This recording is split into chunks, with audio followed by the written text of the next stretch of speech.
Tudo bem, pessoal? Bom dia a todos, bom dia, boa tarde, boa noite, não sei como você me escuta.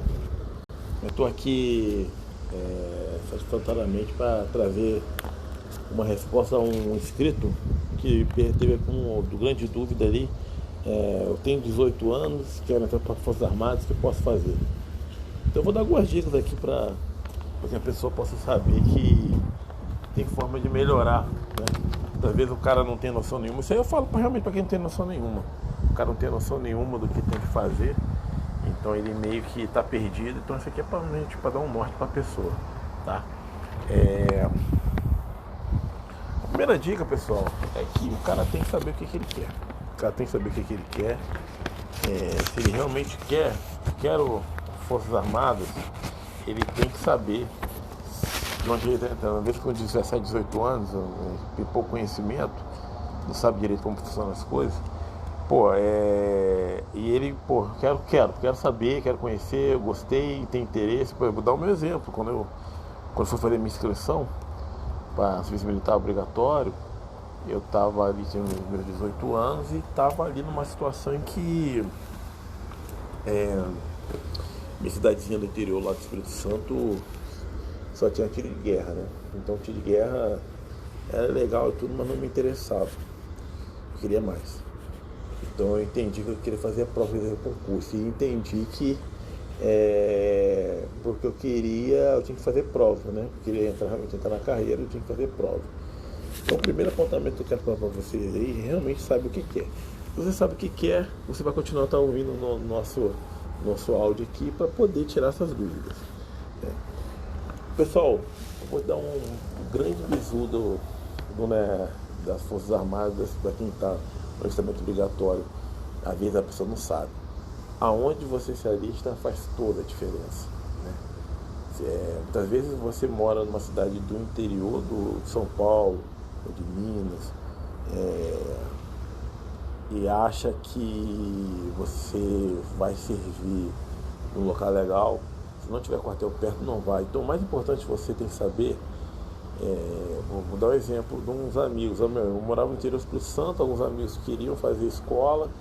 O que eles fizeram? Eles fizeram escola não, porque eles fazer alistamento, né? Na Brigada Paraquedista, saber que era legal, foram para o Rio, se ele está no Rio, para concorrer à Brigada Paraquedista, né? Para poder entrar. E isso foi muito proveitoso, porque eles conseguiram entrar numa tropa de elite, uma das maiores tropas de elite do Exército Brasileiro. Então, se você quer servir e você mora numa cidade pequena, que não tem nenhum quartel, provavelmente se você se alistar aí, você não será chamado.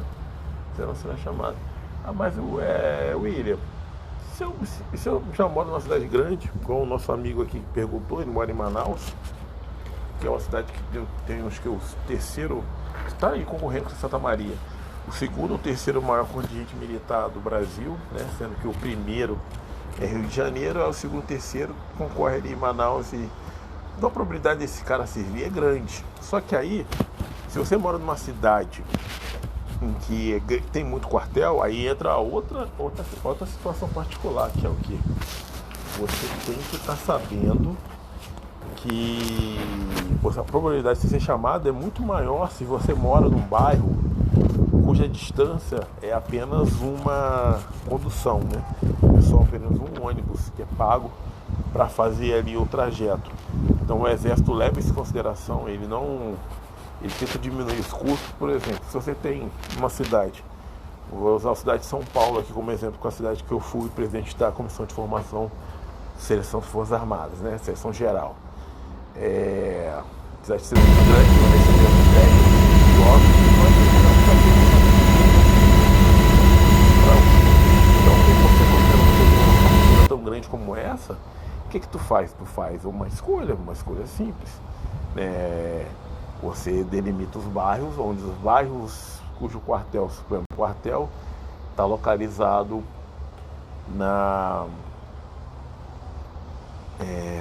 no centro de São Paulo, e você está na Zona Leste, você realmente tem uma linha de ônibus que faz o trajeto um ônibus só, e essa linha de ônibus consegue levar e trazer o jovem no horário condizente, ou de metrô ou de trem, é essa que a gente vai adotar. O cara mora num lugar mora lá na represa do Butantã, não tem nenhum quartel perto. Para ele chegar aqui, ele até consegue chegar com 2 horas e gastando 3 ônibus, 3 conduções. Não vai ser chamado, esse cara não vai ser chamado, infelizmente. Na hora lá, só se ele for realmente um cara muito excepcional, muito fora da curva na hora de responder as questões, os questionamentos. A outra coisa que é importante salientar, pessoal, então, o lugar que você se alista faz toda a diferença. Então, tente se alistar ou consiga o endereço, se tiver, do familiar, perto de onde não tem nem ideia. você quer servir. Quanto Pode mais ver? perto, melhor. A distância Clarinho, básica, a clarinho. gente diz como raciocínio, é uma condução, né? Um ônibus que faz o trajeto da sua casa para lá. Isso aí é levado em consideração hoje com o sistema informatizado. A gente tem condição de visualizar. Quando o cara lança lá o endereço dele, a gente consegue olhar isso aí com muita maestria. Alguns locais, eu estou falando, utilizei o exemplo de São Paulo capital, mas por exemplo, a grande São Paulo, a maioria dos quartéis estão localizados em Osasco e Barueri. Tem, pelo menos, o grande efetivo militar que é incorporado está localizado nessas 2 localidades. Então, se o cara estiver num local mais próximo daqui, é muito mais fácil ele conseguir servir, porque aí a proporção é 3-1, 2-1, ou seja, de cada 2, 3 jovens, um acaba servindo. E você sabe muito bem hoje em dia que se o cara não quiser, o cara não vai conseguir, não vai servir, né? Hoje em dia a gente tem tentado apesar de a gente levar em consideração, isso daí não é o mais importante, a gente leva em consideração o voluntariado, né? Uma vez nem sempre, já tem muitas histórias que o cara não era voluntário na entrada, e quando entrou, viu que gostou e acabou ficando os 8 anos ou fazendo prova e seguindo carreira. Uma diferença que é importante salientar é que alistamento não é concurso público. Muitas vezes o cara acha que ele está entrando para as Forças Armadas de maneira longínqua, né? Permanecendo conosco o tempo todo ali, mas não é isso, pessoal. Se você realmente quer fazer prova, se você realmente gostar, você tem que fazer prova, tanto para sargento de escola das armas, como para a marinha ou para a aeronáutica, né? O alistamento tem tempo máximo de permanência, que é o ano de serviço obrigatório, mais 7, 8 anos ao total. Mas isso aí, depois de 8º ano, ele tem que ser dado a baixa, né? Hoje no Brasil é assim que funciona. Para estabilizar, realmente tem que se fazer concurso público. O Exército, a Marinha e a Força Aérea são diferentes. E é importante salientar isso, porque muitas vezes o jovem acha que é tudo igual, mas não é. O soldado da Marinha e então a Marinha por si só já responde, né, o nome, o trabalho realizado foi em cidades costeiras, cidade de praia, ou hoje também tem uma marinha naval de fluvial muito forte também, cidade de Manaus, né? Cidade de Manaus e, se eu não me engano, Cárceres ou Corumbá, tem ali um distrito naval. Falado isso, Força Aérea também, Força Aérea é um corpo menor, mas nós sabemos que a maioria das pessoas acabam indo para o Exército, que é o grande quantitativo de pessoas, de seres humanos, que acabam indo para o Exército, porque o Exército realmente acaba abarcando a maioria das pessoas.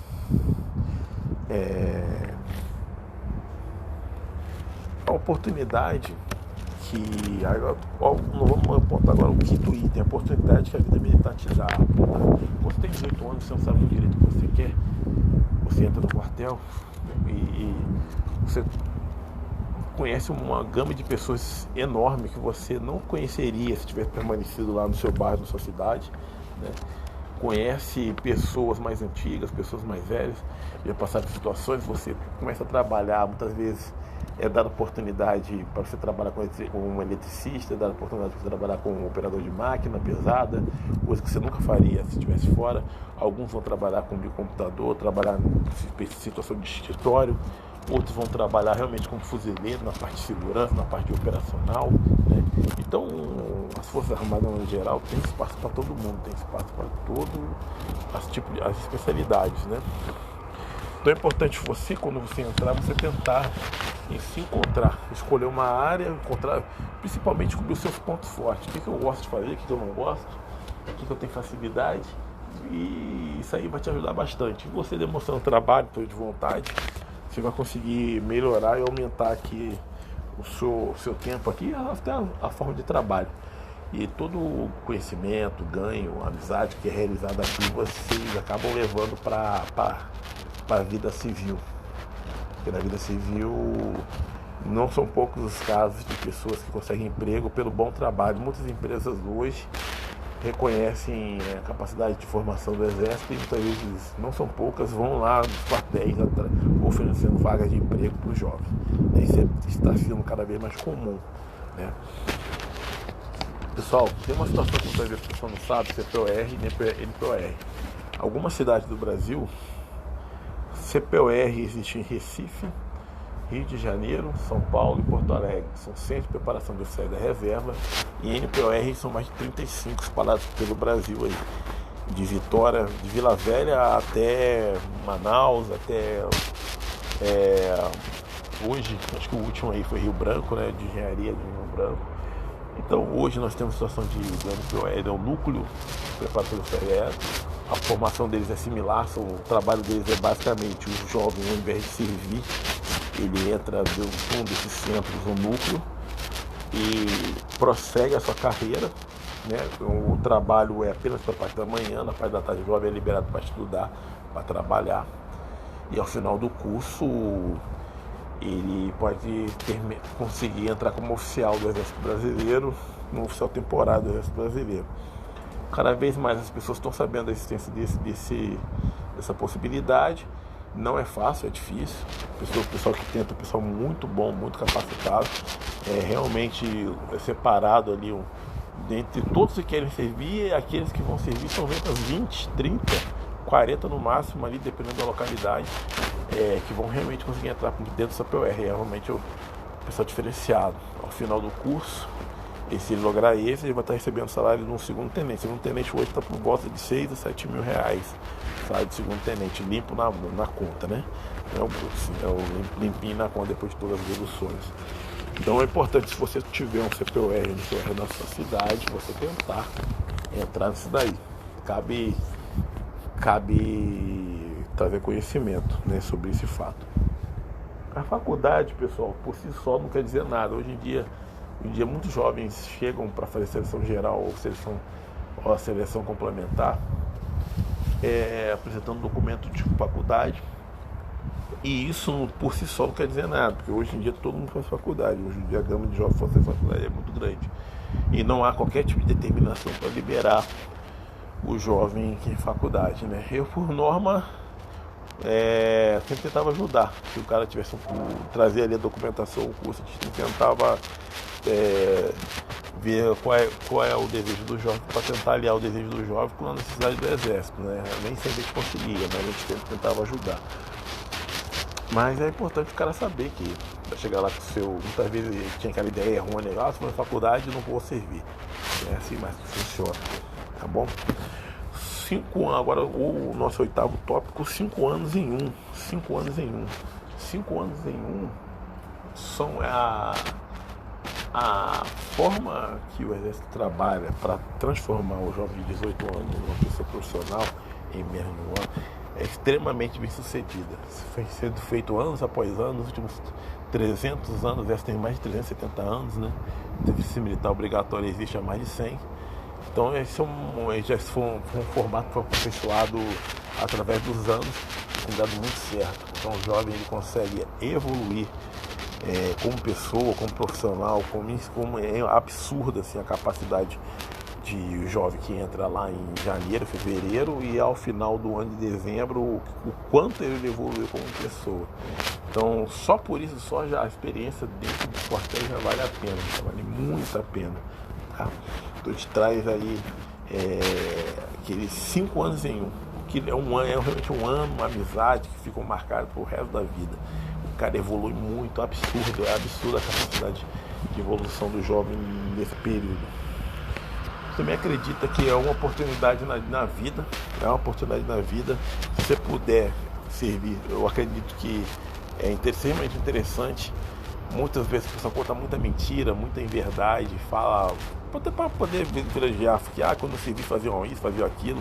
Não é nada disso. O Exército está extremamente moderno, extremamente Exército, a Marinha, a Força Aérea, estão extremamente pessoas profissionais que trabalham ali nos seus quadros. E é uma oportunidade na vida. Não, dificilmente você vai encontrar alguém que serviu, que se você perguntar a pessoa, se eu pudesse voltar atrás, não teria servido. A maioria tem muito orgulho das conquistas obtidas ali na caserna, né, dentro da vida militar, e das amizades. Amizades que realmente elas duram para sempre, Porque são amizades construídas em situações extremamente atípicas, que você vê realmente quem é amigo e quem não é amigo. Pessoal, aí como um último grande destaque aí de dica, são as nossas escolhas que nos definem. As nossas escolhas que nos definem sobre o que a gente escolhe quando tem 17, 18 anos. Quando você tem 15, 16, 17, 18 anos, você começa a entender qual é a sua, o que você gosta de fazer, como é os adultos começam a olhar e entender que também quando é muito jovem você ainda dá uma esperança ali, tem um conhecimento, mas quando tem 18 anos você já vê qual é daquela pessoa ali, qual é daquele indivíduo, né? O que aquela pessoa veio agregar para a sociedade, para sua família principalmente, né? São as nossas escolhas que nos definem. Não adianta nada você ter como ideia querer ser a melhor pessoa possível se você, como você vai se ver quando passa por esses momentos em que essas decisões são necessárias, você sempre toma a decisão a mais fácil, a mais prazerosa para ti. E não são poucos as pessoas que eu conheci que quando chegou 30, 40 anos se arrependem amargamente das decisões mal tomadas num período muito novo, em que era muito imaturo, e ver que poderia ter feito mais, poderia ter feito uma coisa melhor, poderia ter feito muito mais. Só que aí, infelizmente, para algumas coisas a idade faz toda a diferença. E não adianta você ter lá seus 40 anos e querer servir, servir ou fazer prova, fazer concurso, entrar na carreira militar, porque é uma oportunidade que passa uma vez só na vida ali, naquela idade que a pessoa pode entrar, tá? Então eu acho que essas dicas resumem bem ali o que a gente pode fazer para ajudar vocês, tá? Peço somente que o pessoal se inscreva no canal, se inscreva no nosso podcast, principalmente também no nosso Instagram. Então, qualquer dúvida, nós estamos à disposição lá no Instagram para poder ajudá-los e para poder tirar qualquer dúvida. Pode ser a dúvida mais simples que você tiver, a gente tem condição de ajudar. Muitas vezes eu faço isso muito para ajudar, porque quando eu tinha meus 18 anos eu não sabia, eu morava no interior do Espírito Santo, eu não sabia nada, simplesmente nada sobre vida militar, a carreira militar. Acabou que eu dei sorte de um grande amigo ter entrado, aí esse grande amigo me tirou dúvida, eu vi que era legal e acabei entrando. E se eu não tivesse tido esse amigo, provavelmente hoje eu não estaria aqui dentro. E meu objetivo aqui com esses áudios, vídeos, podcast, é tentar ajudá-los, tentar ser esse amigo que vocês porventura não têm. Então, tirar a dúvida e ajudar. Um grande abraço a todos, até mais, tamo junto.